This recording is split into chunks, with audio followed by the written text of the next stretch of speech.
Hi friends, welcome to my channel. ఈరోజు అయితే పిల్లలకి సెకండ్ సాటర్డే హాలిడే కదా, అందుకే స్నాక్ చేయమని అడిగారని స్నాక్ అయితే తయారు చేస్తున్నానండి.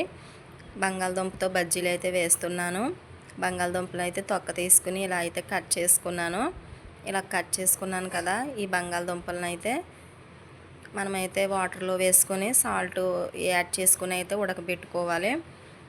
ఇలాగ పిల్లలకి ఏవైనా తినాలనిపించినప్పుడు ఇలాంటి స్నాక్స్ చేసి పెడితే వాళ్ళు కూడా ఇష్టంగా తింటారు కదండి. ఇలా సాల్ట్ అయితే వేసి అయితే స్టవ్ అయితే వెలిగించుకుంటున్నాను. సారీ అండి, గ్యాస్ బండ దగ్గర అయితే ఆన్ చేయలేదు.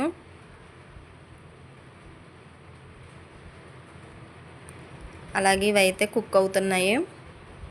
ఇలా కుక్ అవుతున్న తర్వాత చూసుకుందాం.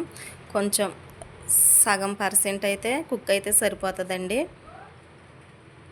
ఇప్పుడు శనగపిండి అయితే తీసుకున్నాను. ఈ శనగపిండిలో అయితే రుచికి సరిపడా సాల్ట్, కారం, గరం మసాలా ఇవైతే వేసుకుని బాగా అయితే నేను మిక్స్ చేసుకుంటున్నానండి.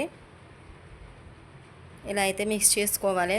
ఇలా మిక్స్ చేసుకుని మిశ్రమంలో కొంచెం కొంచెంగా వాటర్ వేస్తూ బ్యాటర్ని అయితే ఇలాగైతే ప్రిపేర్ చేసుకున్నాను. ఇప్పుడైతే డీప్ ఫ్రైకి ప్యాన్ అయితే పెట్టుకున్నాను.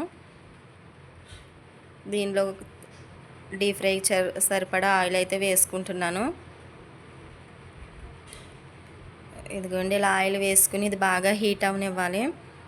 ఇలా హీట్ అయిన ఆయిల్లో అయితే మనం ముందుగా కట్ చేసి పక్కన పెట్టుకున్న బంగాళదుంప ముక్కలను అయితే ఈ పిండిలో అయితే ఇలా మొత్తం మునిగేలా ఇలా ముంచుకుని పిండి పట్టేలాగా మిరగబజ్జీ ఏ విధంగా అయితే వేస్తామో అదే విధంగా అయితే బంగాళదుంప ముక్కను కూడా పిండిలో ముంచుకుని అయితే వేసుకోవాలి. ఇలా అయితే ఫ్రై అవుతున్నాయండి.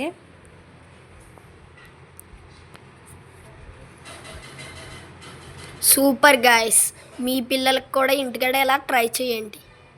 బాయ్, సబ్స్క్రైబ్ చేసుకోండి.